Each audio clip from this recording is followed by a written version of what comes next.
केंद्रीय नागरिक उड्डयन मंत्री जयंत सिन्हा एक दिवसीय दौरे पर जमशेदपुर पहुंचे, जहां सुनारी एयरपोर्ट पर सांसद विद्युत वरण महतो समेत भाजपा के कई बड़े नेताओं ने उनका स्वागत किया। इसके बाद मंत्री जयंत सिन्हा साक्षी रविंद्र भवन में होने वाले भाजपा महानगर द्वारा आयोजित कार्यक्रम में शामिल हुए। वहीं एग्रीको मैदान में हो रहे मोदी फेस्ट का उद्घाटन भी उन्होंने किया। इनके दौरे का मुख्य उद्देश्य मोदी जी के 3 वर्ष में जो उपलब्धियां हैं उसे जनता तक पहुंचाना है। उन्होंने मीडिया से बातचीत करते हुए कहा कि मोदी सरकार के 3 वर्ष हुए हैं और देश विश्व गुरु बनने की ओर अग्रसर है। मोदी जी के द्वारा एक नए भारत का निर्माण किया जा रहा है। आने वाले दिनों में देश में ही नहीं विश्व में भी इसकी अपनी पहचान बन रही है। फेस्ट का उद्घाटन करने वाले हैं और इस मोदी फेस्ट के द्वारा जो मोदी जी की सरकार की उपलब्धियां हैं उसका हम लोग प्रचार करेंगे और उसको हम लोग जनता के सामने प्रस्तुत करेंगे।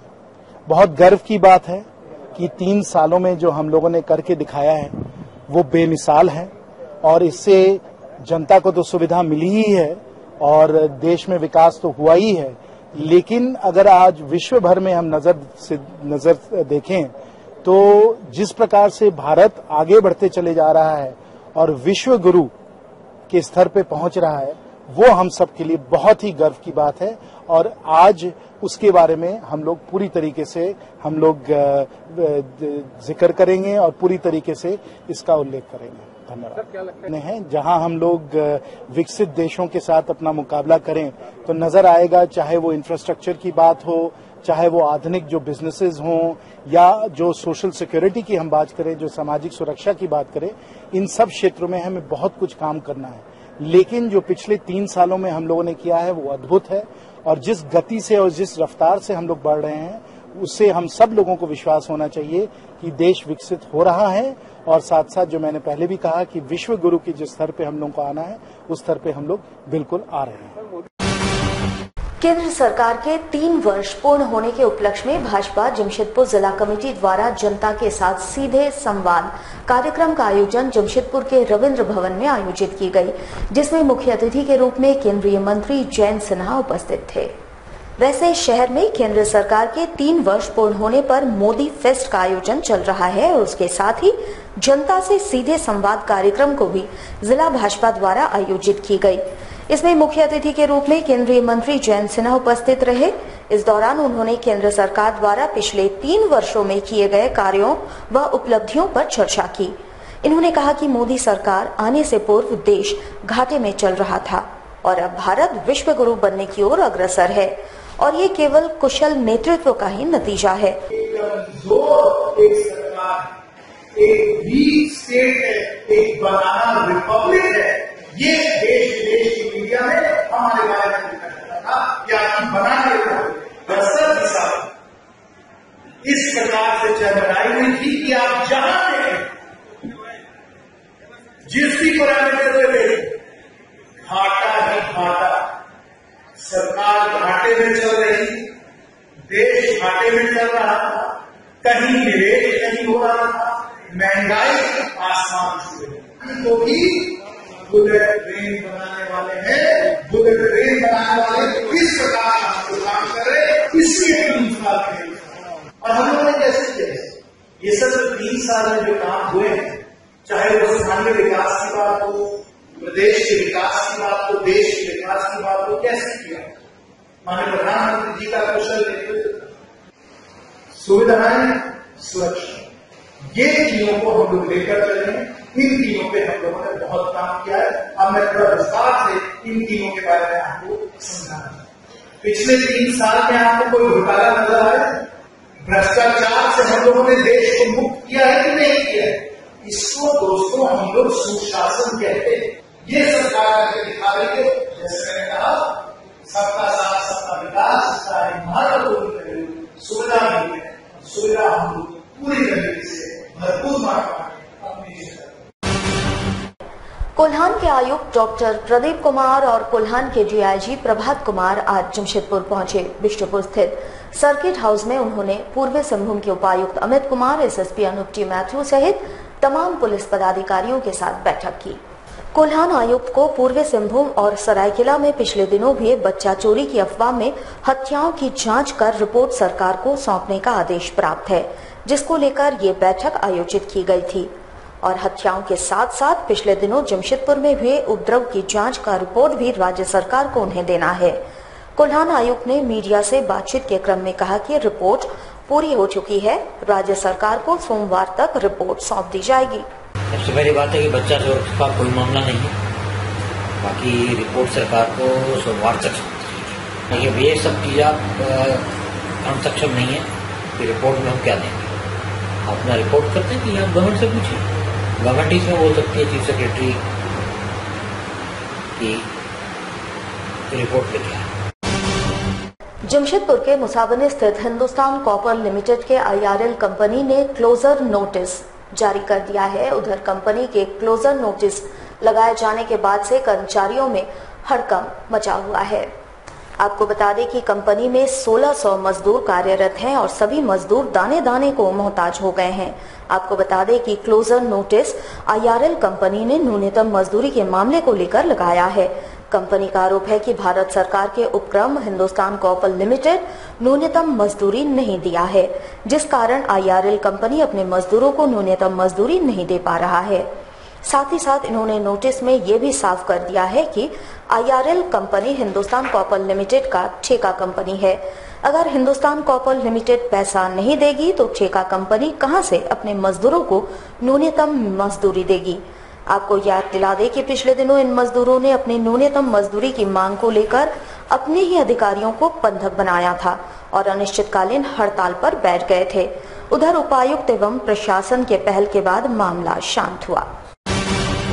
मुख्यमंत्री के आदेश के तहत आदित्यपुर आशियाना मोड़ से ESIC हॉस्पिटल तक आज प्रशासन ने अतिक्रमण हटाया। इस दौरान अतिक्रमणकारियों ने विरोध जताया, पर प्रशासनिक सख्ती के आगे उनकी एक न चली। जन संवाद कार्यक्रम में मुख्यमंत्री से इस रोड में अतिक्रमण के कारण हो रही परेशानियों का जिक्र पहले ही किया गया था।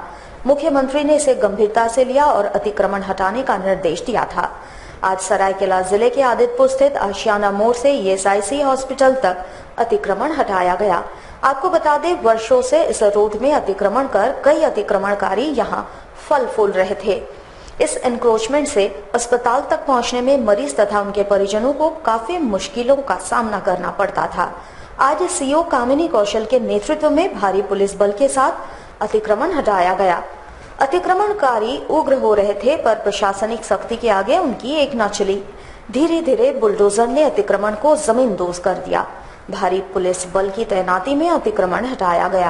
मुख्यमंत्री जनसभा से शिकायत प्राप्त हुई थी और दूसरा चीज की ये जो ESIC हॉस्पिटल है, यहाँ पे एक नया यूनिट शुरू होने वाला है, तो चूँकि अतिक्रम रास्ते के दोनों ओर है, तो दिक्कत हो रही थी हॉस्पिटल को। कोई भी गाड़ी वगैरह इमरजेंसी की आती थी तो उसमें इनको प्रॉब्लम होता था। पूरा हटाया जाएगा? हाँ, ये भी हटाया। कुछ जुर्माना भी लगाया जाएगा क्या? जुर्माना इनको ऐसे तो बोला गया था कि लाइक अपने से अतिक्रमण हटा लिया, लेकिन उन्होंने हटाया नहीं है। तो जो ये अभी जैसे भी दिया गया है या हॉस्पिटल की तरफ से ये, तो अगर इनका खर्च ज्यादा आता है तो नीलाम पत्रवाद चलाया जाएगा। जमशेदपुर के मानगो क्षेत्र में शनिवार की सुबह एक बुजुर्ग को मिनी बस ने अपनी चपेट में ले लिया। मौके पर ही बुजुर्ग की मौत हो गई। पुलिस ने शव को कब्जे में कर पोस्टमार्टम के लिए भेज दिया है। बताया जाता है कि मृतक का उम्र लगभग 60 वर्ष था और उनका नाम धीरेन्द्र मिश्रा था। वो सिंचाई विभाग में कार्यरत थे। कुछ ही महीनों में वे सेवानिवृत्त होने वाले थे।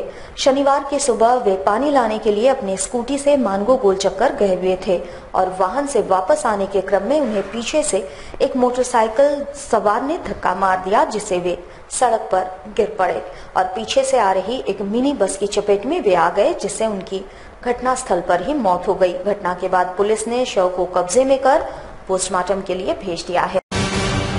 घाटशिला थाना अंतर्गत बुरुड़ी गांव में हाथियों का उत्पात जारी है। ग्रामीण दहशत में है और गांव छोड़कर पलायन करने पर विवश हैं। पानी और भोजन की तलाश में हाथी दलमा से गांव की ओर आ रहे हैं।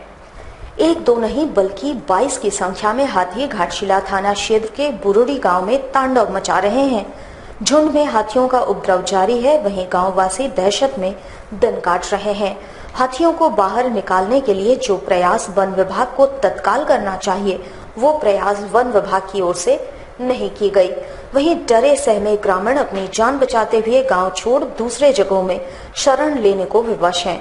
अत्यधिक गर्मी के कारण दलमा से हाथियों का झुंड तलहटी गांव में भोजन की तलाश में पहुंच जाते हैं। जमशेदपुर के गोलमुरी पुलिस को एक बड़ी सफलता हाथ लगी है। पुलिस ने 2015 से फरार चल रहे हत्या के एक आरोपी को गिरफ्तार कर लिया है। पुलिस ने हत्या के आरोपी किरी राव उर्फ हैरी एंथोनी को गिरफ्तार कर आज कोर्ट में पेश कर जेल भेज दिया। गौरतलब है कि 17 जुलाई 2015 में गोलमुरी के आकाशदीप प्लाजा के पास नसीम बेग की पिटाई हुई थी, जिसे गंभीर अवस्था में एमजीएम लाया गया था, जहां डॉक्टरों ने जांच के उपरांत उसे मृत घोषित कर दिया था। उस समय से पुलिस को आरोपी किरी राव की तलाश थी। मामला था 15 का था, 2015 इसमें ये हुआ था, झगड़ा हुआ था आकाशदीप प्लाजा के पास, उसी में मारपीट हुआ था। मारपीट होने के क्रम में एक आदमी डेट कर गए थे। ये है इसमें आज इसको फिर हम लोग केस अभी पेंडिंग चल ही रहा था, तो फिर केस पेंडिंग चलते चलते फिर आज पता चला कि अभी खोजते खोजते हम लोग इसको आज मिले, तो इसको पकड़े ठीक है दे रहे हैं। केस सब खत्म। नसीम भी अच्छा डेट है 17/7/15। बारेडी बागुनहाटू की रहने वाली दीपा लकड़ा ने जैप 6 के सिपाही अरविंद सिंह पर शादी का प्रलोभन देकर दुष्कर्म करने का आरोप लगाया है। एसएसपी के आदेश के बाद सतगोड़ा थाने में इसकी शिकायत दर्ज की गई तथा आज महिला का मेडिकल चेकअप एमजीएम अस्पताल में किया गया। दीपा लकड़ा के अनुसार वो लोहरदगा की रहने वाली है, पर फिलहाल वो जमशेदपुर में अपनी बहन के घर रह रही है। इसी क्रम में उसकी मुलाकात जैप 6 के सिपाही से हुई और दोनों में नजदीकियां बढ़ गई। शादी का झांसा देकर जवान ने उसके साथ संबंध बनाया, पर गर्भवती होने पर शादी से वो मुकर गया। बाद में पता चला कि सिपाही शादीशुदा है और उसके 2 बच्चे हैं। महिला ने सतगोड़ा थाने में शिकायत की तो उसकी बातों पर गौर नहीं फरमाया गया। वहीं एसएसपी से आप बीती कहने पर एसएसपी ने सतगोड़ा थाने को इस विषय में कार्रवाई करने का आदेश दिया। आज भुक्तभोगी महिला का मेडिकल चेकअप एमजीएम अस्पताल में किया गया। अक्टूबर से ही था, अक्टूबर से। अभी हम उसका हक में रहना चाहते हैं, तो अभी लड़ाई कर रहे हैं मेरे साथ, हम नहीं रखेंगे। अभी कुमार से अभी राशि में चलिए हम काम, तो मेरा बच्चा को पढ़ना ही पड़ेगा हमको। हम बच्चा के लिए थोड़ा उसको मेंटेनेंस हम चाहते हैं कि हमको दे मेरे लिए उसके, और वो भी हमको शादी करेंगे वो तो हमसे संपर्क करें। बाद में पता चला कि वो कब बागुन बीएमपी कैंप में ही रहता था, और बीएमपी कैंप में बीएमपी कैंप में वहीं रहता। जमशेदपुर के जीआरडी स्पोर्ट्स कॉम्प्लेक्स में जमशेदपुर स्पोर्टिंग एसोसिएशन के द्वारा रेफरी कोर्स कार्यक्रम का आयोजन किया गया, जिसमें 50 से अधिक रेफरियों ने हिस्सा लिया। 2 दिनों तक चलने वाले इस रेफरी कोर्स सेमिनार का उद्घाटन टाटा स्टील के स्पोर्ट्स हेड मुकुल विनायक चौधरी के द्वारा किया गया। इस अवसर पर झारखंड फुटबॉल एसोसिएशन के कई पदाधिकारी उपस्थित थे। 2 दिनों तक चलने वाले इस सेमिनार में फीफा के द्वारा लाए गए नए नियमों की जानकारी दी जाएगी। पत्रकारों से बात करते हुए आयोजन समिति के सदस्य सुरेंद्र बहादुर सिंह ने कहा कि जमशेदपुर प्रीमियर लीग को देखते हुए इस तरह के सेमिनार का आयोजन किया जा रहा है, ताकि हम अपने रेफरी को बेहतर प्रशिक्षण देकर निष्पक्ष फुटबॉल मैच करा सके। इस प्रशिक्षण कार्यक्रम में जमशेदपुर एवं सरायकेला खरसभा के 50 से अधिक रेफरी हिस्सा ले रहे हैं। कोर्स करने के पीछे एक ही लॉजिक है कि जो भी रेफरी है वो अपडेट हो जाए और लॉ के बारे में पूरी जानकारी हो जाए, उनका जो भी डाउट है उसको दूर किया जाए और उनका फिटनेस टेस्ट वगैरह भी टेस्ट करके हम लोग पैनल बना लेते हैं और उसके हिसाब से उनको हम लोग पोस्ट करते हैं। इसमें इस प्रोग्राम को करने में टाटा स्टील और जमशेदपुर स्पोर्टिंग का बहुत बड़ा सहयोग है, जिससे कि रेफरी को हम लोग आगे बढ़ा। इस प्रोग्राम में 45 रेफरी पार्टिसिपेट कर रहे हैं। इसमें जमशेदपुर के भी हैं और नियर बाई डिस्ट्रिक्ट सरायकेला और सीकेपी के भी 7 रेफरी आए हुए हैं। हाँ, इनको प्रीमियर लीग, सुपर डिवीजन और ए डिवीजन लीग में इनको सुपरविजन करने के लिए पैनल बनाया जाएगा। जमशेदपुर शहर के सामाजिक संस्था जागो जमशेदपुर जागो ने शहर के एक आगजनी की घटना में जल चुकी कुमकुम पाल के इलाज के खर्च की राशि में सरकारी मदद किए जाने की अपील उपायुक्त से की। बताया जाता है कि महिला कुमकुम पाल खाना बनाने के क्रम में जल गई थी। घटना एक सप्ताह पहले की है। वहीं उनका पति रोज मजदूरी कर अपना जीवन यापन करते हैं और वो अपनी पत्नी का इलाज करवाने में सक्षम नहीं है। इसके मद्देनजर जमशेदपुर की सामाजिक संस्था जागो जमशेदपुर जागो के द्वारा इलाज के खर्च में सरकारी मदद की मांग को लेकर जिले के उपायुक्त से मुलाकात की गई। साथ ही साथ जल्द से जल्द मदद की अपील भी लगाई गई। यहाँ पे जितने मीडिया हम लोग से लगातार लोगों से अपील कर रहे हैं कि कुमकुम पाल है जो एक सप्ताह पहले अपने घर में खाना बनाने के क्रम में जल चुकी हैं। कहाँ पे? और ये नामदा बस्ती रहने वाली है और अभी टीएमएच में है। टीएमएच में प्रतिदिन 10,000 से लेकर 11,000 12,000 का खर्चा आ रहा है। इनकी आर्थिक स्थिति ऐसी नहीं है कि ये खर्चा उठा सके। इसके लिए हमने डीसी का ज्ञापन देने आए हैं और हमने सांसद से ही बात किया। सांसद जी ने कहा कि इलाज करा लो, उसके बाद उपाय किया जाएगा। तो इस स्थिति में हम लोग अगर इलाज करा ही लेते हैं और उसके बाद क्योंकि हमें सहायता मिली तो उससे क्या फायदा। इसलिए हमने डीसी से ज्ञापन देते हैं कि इनकी आर्थिक स्थिति ऐसी नहीं है कि खर्चे उठा सके।